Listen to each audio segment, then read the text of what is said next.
Hello beautiful people, my name is Kristen. Welcome to my channel, especially if you are new. Today I am wanting to share the top 10 books of 2019 for me personally. I do want to strongly disclaim only one of them was actually written and published in 2019. So these are the books that I read during this year that in my mind, especially after I read them, they kind of stuck with me. I kept thinking about them. I would want to reread at least almost all of them. And some of these were written back in the 1800s because I have a strong love for classics. So as always, I will hold up the book. You may scroll through and go to the book that interests you. Hopefully I try to show a little preview of those in my thumbnail if you're looking for one in particular. So let's get started with my top 10. I will do them number 10 through my most favorite choice for this year.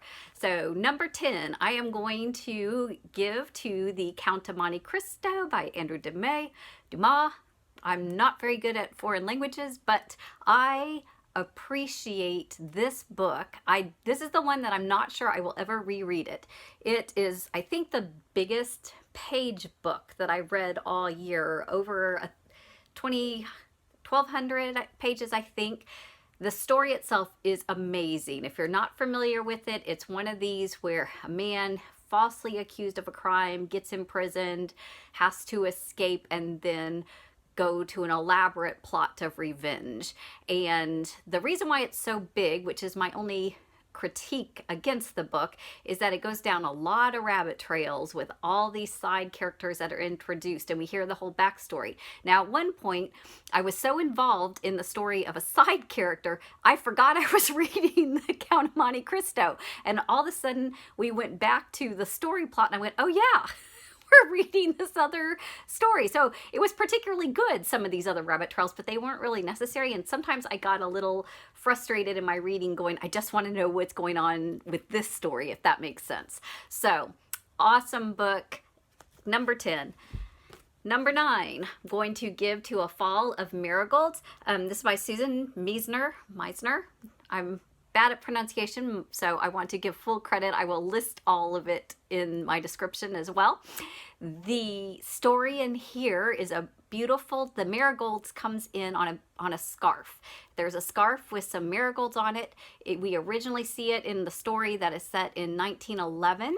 There was a Manhattan fire where multiple people perished in a huge tragedy, and so a woman lost the man she loved in this, and then it goes to the second story of 9/11 with a woman losing her husband in the World Trade Center tragedy there, and this scarf kind of is the weaving factor in between the two. And in the meantime, we learn all kinds of great history between what was happening with immigration and Ellis Island back in the earlier 1900s, and then kind of compares that to almost 100 years later with the 9/11 tragedy. And it's just beautifully told. I loved how it wasn't too cliche, and it had some historical fiction in there. So this book comes in at number 9.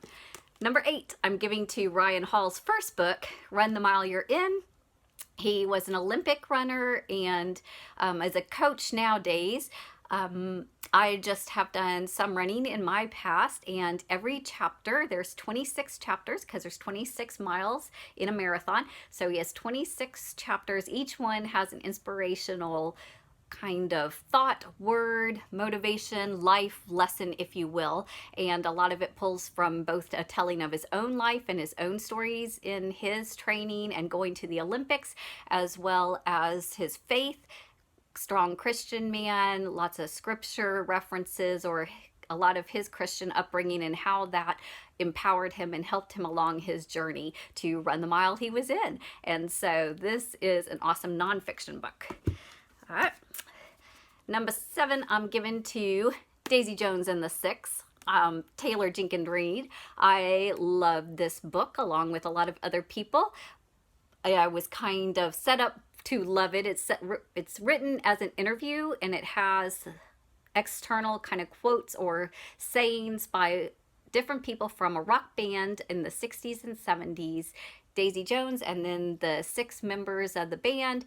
You get to hear their thoughts. You get to hear their manager, their love interest. Everybody's having a dialogue going through kind of the rise and fall of this iconic band who didn't really literally exist, but you feel just like they did. So fun read, really liked it, kind of sticks with you. I like the characters, love that. I love all my top 10 books though, right? Number 6, I'm giving to Mistborn by Brandon Sanderson, my first Brandon Sanderson.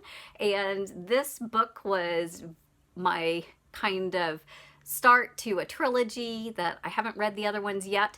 So I don't know if the whole trilogy will hold out for me, but it definitely was a book that I thought a lot about afterwards. I love the themes that it's talking about, loyalty and trust and friendship, and it felt a little Lord of the Rings-ish in the quest and searching out kind of the good versus the evil and corrupt.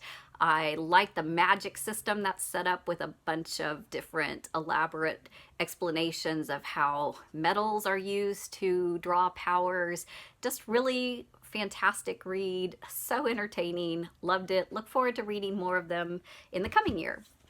Another one that does have one follow-up book to it comes in next, Bear Town by Frederik Backman.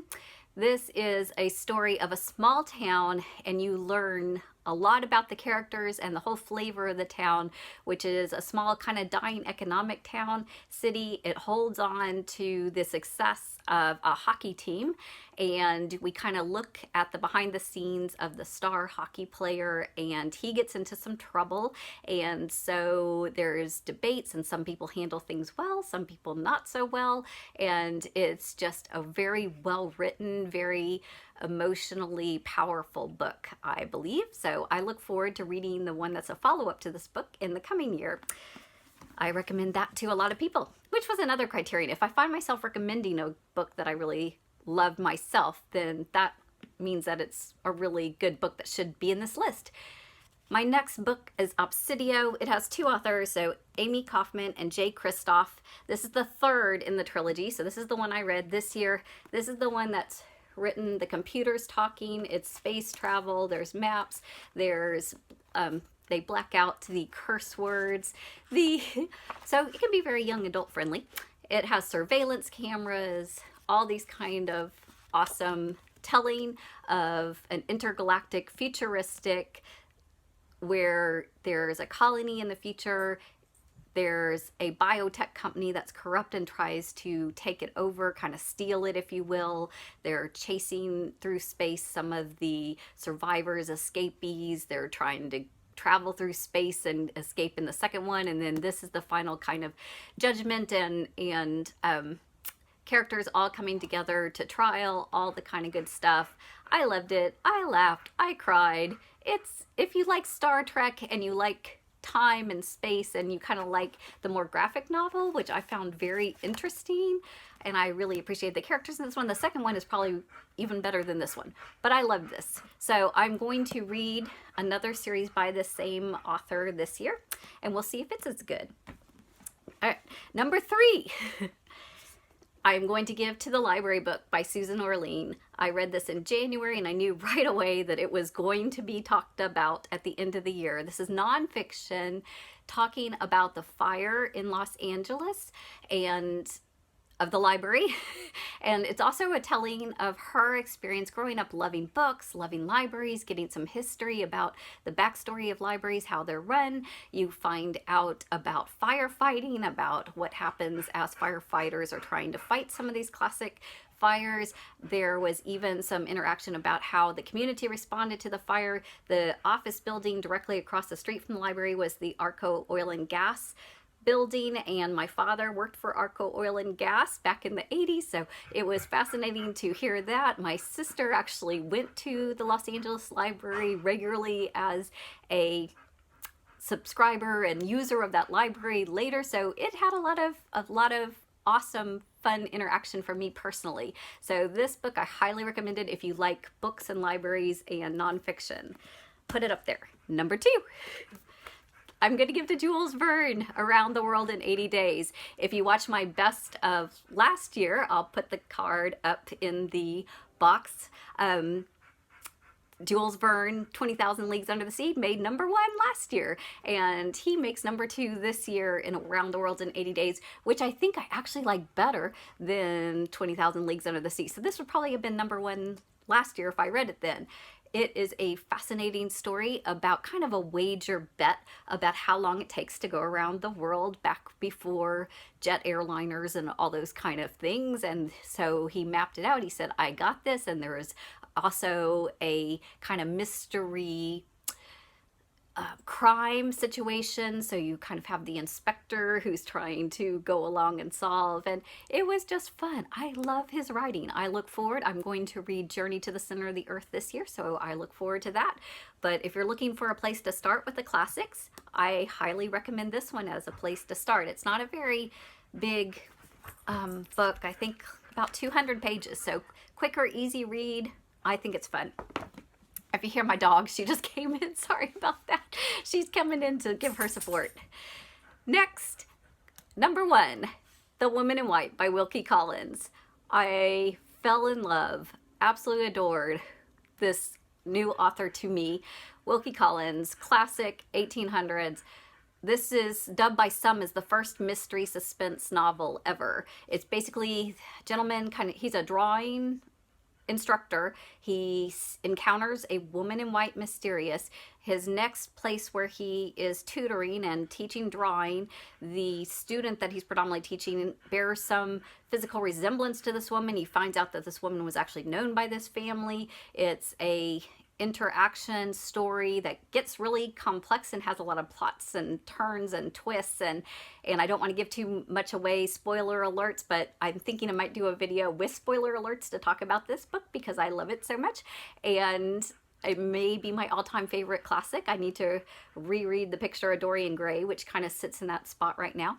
But this was really fun. I didn't totally fully expect the ending, and I give it a huge thumbs up. And another recommendation, if you're looking for a place to start with the classics, particularly if you like mysteries and suspense novels in general, this would be a really good one to start with for your classic adventures. I am also planning to do a video of classics I want to read in 2020 and open it up there for people to share what they're going to read or what they recommend. But if you would like to leave me a comment and do that here, if you're interested in reading any of these books I mentioned today, have read any of them, want to add your input on them, or maybe let me know that you're interested in reading them now, I would really appreciate that. I value my interaction with all of my friends here at YouTube. I consider every person who spends some time with me a friend. I really do. It's some hobby that brings me great joy, and reading brings me joy, and I love putting all of it together, and wish you a very happy new year in 2020, and blessings to you, and happy reading. Thanks, y'all. Take care.